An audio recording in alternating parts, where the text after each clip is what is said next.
Listen, another person whose business is our business is Simone Biles, who we all love. She's over there in Tokyo fighting for America. Well, you remember she had dropped out because she had some issues related to wanting to take a break for mental health reasons. Well, now she's returning to the Olympics, or it was announced that she's returning to the Olympics for the balance beam final. So earlier this week, she competed.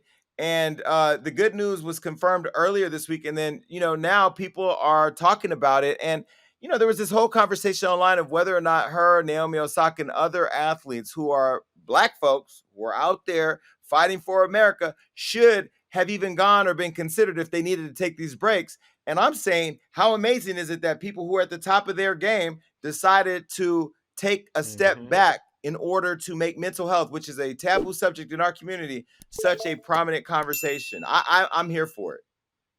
I seen a meme where it says, if mental health can be used as an excuse for mass shootings, why can't a world-class athlete use it just to take a break, right? She's taking a break. Because it's white people doing the mass shootings. She's been competing her whole life. This is the first time she's taking a mental break at the Olympics, and now it's a problem. I'm confused. And this person, we talking about a killer. We're not talking about somebody that goes out there and half-asses it. We talking about somebody that goes out there and change the game, doing things they've never seen done before. I think she deserves a mental break. I deserve a mental break, and I don't do one cartwheel. So I'm glad she did that. I'm glad she did that. And No, I agree with you, Damage. Look, I'm sitting here next to Kelvin, who produces the show. One day I called Kelvin and we got into it on the phone. I can't remember what it was. This told me he needed to pray about it and talk to Jesus. Now, that could have been his plea for a mental health break. It was. He sounded like he needed a mental health break. But I don't even know our rules over here, Hollywood. I was like, you ain't got to pray to Jesus. Jesus on the main line right now. What is the problem? No. Look, he came back to work the next day. Whatever. We're a different type of environment. But I do believe, except for everybody at Hollywood Unlocked, if you need a mental health break, take your days. Take your break. But I love the fact that not only has she been competing her whole life, the girl has been at the top of her game also. Like, she's not, you know what I mean? She's like at the top. Naomi Osaka is at the top of the game. Let's be very clear, though. They're both at the top of white people sports. And white people, let me say, tennis, even though Serena and Venus have been at the top, they've been treated. Look at how they was treating Serena on the court. That man, the way he was talking down to her and the way she had to check his ass. Because she said, you're not doing it for the white men. There is racism embedded in these white people sports. The Olympics, even though it's Black people out there making it hot, like we do everything, these is white people sports, Wheaties. This ain't Cocoa Puffs. This is Wheaties. Okay? This ain't Cocoa Puffs. Okay, hold on, Jason. Before we go into Rice Krispie treats. I eat Cocoa Puffs. I don't eat Wheaties. The thing that I was thinking about is everyone keeps saying, I just want to have like a quick fact check and let Simone's flex for a second through me. Everyone keeps saying she's at the top of her game. She's not at the top of her game. She actually surpassed the game several months ago. On a scale of 1 to 10, Simone Biles was performing at a 15 to the point where they literally have to score her differently from everybody else because she's competing against herself now. No, they want to put her in the black box. She surpassed her game. They would never admit that we took over their game. Are you crazy? Are you dumb? We took over their game, the overall game. No, honey. You took over your game. You still in your box. People need to start paying attention. I'm telling you, I'm in rooms where even as big as I believe I am and people can make me believe I am, they still put me in that box. We are different. We are held to different standards. Blue Damage, y'all know this. These people, and I'm not even, when people look at me, they don't look at me the same way they may look at a Damage or you or a Simone Biles. Let's keep it clear. I've had some privilege, right? But in my heart, I look at my sister Dolores, who's a dark skin. She darker than both of you, doctor. I look at my aunts and uncles, my grandmother, Maybelle Tanner, who came from Mississippi with all her children. She had 15 children. I have family my family ain't Black. My family is. Oh. You understand? So I know what it feels like to be in an environment with my people who are treated. My uncle got shot wrongfully by the police. I understand it. So look at this girl. She can't even have this conversation because she's trapped She had to come back. What I was trying to say is she surpassed the game. She could have literally packed her bags, went home, and retired forever and still been the GOAT. The reason why she had to come back is America tends to get gold. And the week that she went away, they started doing silver. And she said, and she was on the sidelines clapping and cheering them on. It was almost like Batman got a bat signal. She was like, "Oh, they need me." So how crazy is it that this black woman who's been wronged, who's literally passed the game, went back for her team? That is the epitome of good sportsmanship. So anybody who calls her a bad sportsman for leaving the first place got her up. But that's what I want to say. She went back to help them. No. I don't agree with that. I don't think it was bad sportsmanship. I think it was. I don't think it was at all. I think. Let me say this. I think it was the same as when a woman is beaten by her man and shamed into going back and having sex with him because it's your job to be there for your man. She didn't have to, when she left for her. America beat her up for abandoning America, and then guilt went right back in spite of her own mental health needs. That's a shame. Now, that's my opinion, but that's a shame. It's the same as when a woman says, I got to go back for my man. I got to go back for my kids. No, they beat you up. You mentally weren't ready. You walked away. Stay away until you're ready. If you ever want to come back, it's your choice.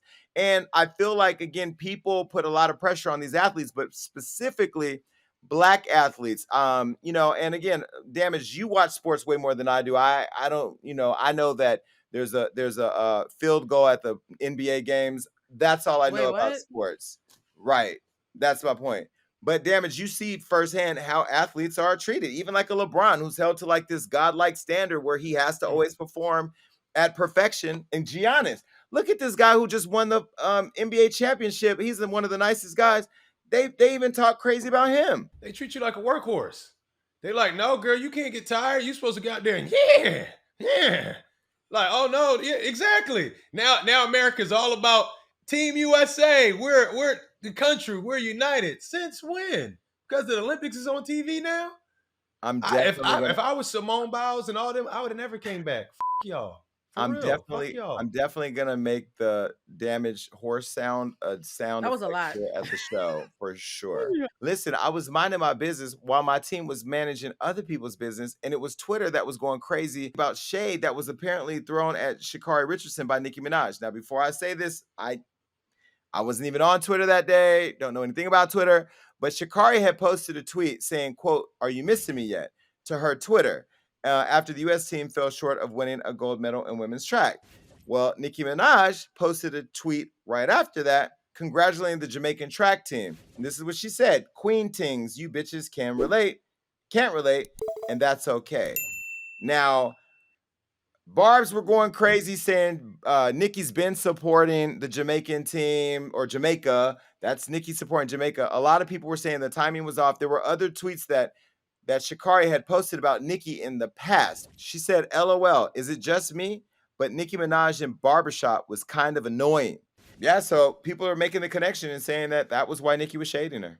I don't want to see this, man. I'm going to have a corny kumbaya moment. I don't want to see two of the most powerful women.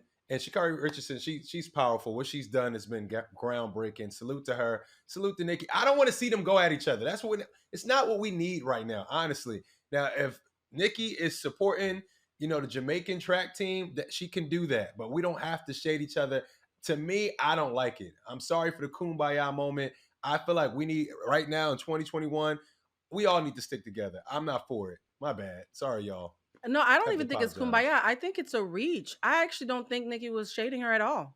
I think it was just really bad timing of two tweets that happened to go out around the same time. If you actually look at how Nicki's been talking since she's come out of her maternity leave and loving up on her baby, she's actually been sending random loving messages to women across the board for months now. So this would be very atypical and nothing like how she showed up. One thing that really makes me sad sometimes is sometimes you get nasty feedback from people that you don't, about things about you that they don't like. And you're defensive at first, but then you disappear for a little bit and you take it on and you make adjustments. I personally was a huge Nicki Minaj critic back in the day, but the person that I've seen come back has clearly evolved. And I think we're still thinking about Nicki from the past. I think she's evolved, and I don't think that the current Nicki would ever shade Shikari. So I don't believe it's actually true. I think it's just a coincidence.